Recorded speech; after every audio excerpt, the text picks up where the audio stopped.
Para muita gente, a Idade Média, bem, é a Idade das Trevas, não é? Um período meio esquecido entre a glória de Roma e a luz do Renascimento. Mas e se essa ideia estiver completamente errada? Para o filósofo Hegel, a Idade Média foi, na verdade, um capítulo fundamental, absolutamente indispensável na grande história do pensamento. Hoje vamos mergulhar na visão fascinante de Hegel, que transforma este período num palco de uma verdadeira revolução de ideias. Então, para desvendar o pensamento de Hegel, vamos seguir um roteiro em 5 partes. Primeiro, vamos descobrir quem é o protagonista secreto desta história toda. Depois, vamos ver como uma ideia abstrata se tornou numa força bem real. A seguir, exploramos como essa ideia foi transformada numa doutrina sólida. E, claro, os desafios que quase a deitaram por terra. E, por fim, vamos descobrir qual foi o passo seguinte nesta saga incrível do pensamento. Vamos a isso. Para perceber a visão de Hegel sobre a história, temos que começar pela personagem principal da sua narrativa. E já adianto, não é nenhum rei, nenhum general, mas algo bem mais profundo e francamente mais estranho. Esta é a grande questão, não é? A história é só uma sequência caótica de acontecimentos, um acidente atrás do outro? Ou será que existe ali uma lógica, um propósito por trás de tudo? Para Hegel, a resposta era um rotundo sim. A história tem um enredo. E esse enredo é a autobiografia de uma entidade a que ele chamou o espírito. Calma, esqueçam a ideia de um fantasma ou algo do género.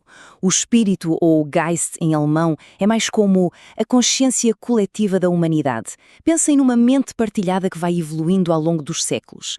Para Hegel, a história é, no fundo, o processo deste espírito a tomar consciência de si mesmo, como se estivesse a cumprir aquele velho mandamento: conhece-te a ti mesmo. Ok, já conhecemos o nosso protagonista. Agora vamos ao primeiro grande ponto de viragem na sua história. A transição que para Hegel foi absolutamente crucial do pensamento antigo para a consciência moldada pelo cristianismo. Hegel olhava para a filosofia grega, especialmente para os neoplatônicos, e via uma tentativa brilhante de chegar ao absoluto. Eles imaginavam um Deus, um uno, mas era um conceito distante, frio, abstrato. Era uma ideia, mas faltava-lhe vida, sabem? O espírito ainda não tinha um rosto, não tinha uma presença real no mundo. E é aqui que a coisa fica interessante.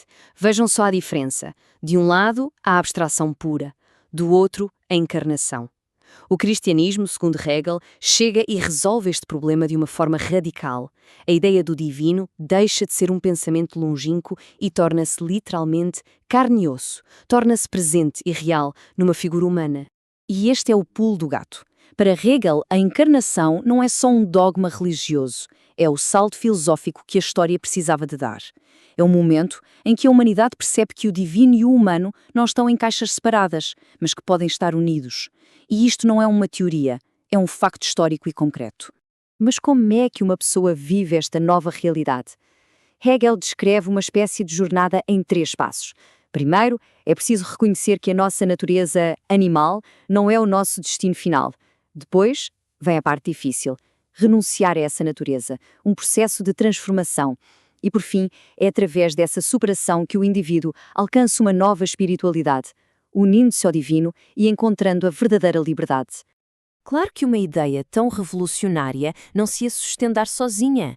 Precisava de arquitetos, de pensadores que a transformassem num edifício intelectual sólido.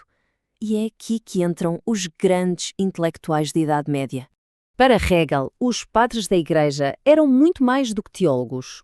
Eram filósofos visionários. Eles pegaram nas ferramentas do pensamento grego e usaram-nas para construir a estrutura intelectual do cristianismo. Eles não estavam só a repetir dogmas, estavam a pensar a fé, a dar-lhe uma forma racional e coerente. Hegel defendia este desenvolvimento com unhas e dentes contra os puristas. Ele lembrava que o próprio Cristo prometeu que o Espírito continuaria a guiar a humanidade. Para Hegel, querer voltar a um suposto estado puro seria matar a ideia. A letra, o texto por si só, é estático. É o espírito vivo da comunidade que lhe dá significado e a faz evoluir. Como é óbvio, uma ideia tão poderosa não ia ficar sem oposição. As grandes heresias dos primeiros séculos não foram para Hegel meras disputas religiosas, foram batalhas filosóficas cruciais sobre o coração desta nova ideia. A luta contra as heresias era uma batalha para proteger a grande descoberta.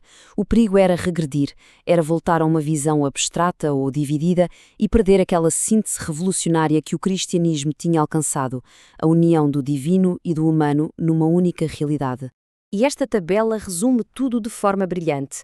Os gnósticos negaram a realidade do corpo de Cristo, o que o tornava uma abstração outra vez. Os arianos diminuíram a sua divindade, quebrando a unidade perfeita, e os pelagianos negaram a necessidade de transformação. Em cada caso, a Igreja defendeu a integridade da ideia, a sua unidade e a sua realidade concreta. Vamos então para a fase seguinte. Uma vez estabelecida e defendida, como é que esta nova consciência começou a moldar o mundo, a transformar a própria realidade? Para Hegel, uma ideia não pode ficar só no coração ou na mente de uma pessoa. Para ser real de verdade, tem de se manifestar no mundo. O espírito precisa de construir uma realidade externa que reflita a sua verdade interior. Precisa de se ver ao espelho, por assim dizer. A primeira manifestação desta realidade exterior foi a Igreja, uma comunidade espiritual. Mas, para Hegel, este era apenas o começo. O próximo passo, e o mais decisivo, seria a realização da razão e da liberdade no mundo secular através das leis e instituições do Estado. O espírito não queria só um reino no céu, mas também um reino racional aqui na Terra. E assim, voltamos ao início. Toda esta longa e complexa jornada da história, da abstração grega à realidade concreta do cristianismo, e daí para a formação da Igreja e do Estado, tudo isto é movido, no fundo, por um único desejo, o espírito a tentar conhecer-se a si mesmo. Hegel deu-nos uma forma de ver a história como uma progressão com sentido, mas a sua análise deixa-nos com uma pergunta inquietante para o nosso tempo. Se a história é o espírito a realizar-se, o que será que ele está a tentar realizar através de nós, aqui e agora? A história, afinal de contas, ainda não terminou.